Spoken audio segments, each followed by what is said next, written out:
Hi guys, just wanted to share with you a simple recipe I have for oat cookies. These are really easy to make at home. You can even do it with the kids and they turn out amazing, like really crispy on the edges and chewy in the middle, just perfect. So what you can do is start off with 100 grams of melted butter, add to that 150 grams of light brown sugar.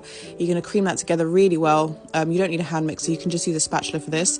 Then add 1 medium egg, also combine that really well, and then a teaspoon of vanilla extract. You can add a little bit more of that.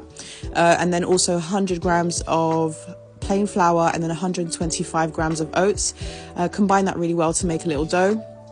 And you're also going to add a pinch of salt and half a teaspoon of baking powder. So mix that together really well. You're going to pop it on your baking tray, put it into a preheat oven, 180 degrees, and for 12 to 15 minutes. So I'm going to put the recipe below so you can screenshot it and make it at home. And please let me know in the comments if you try it.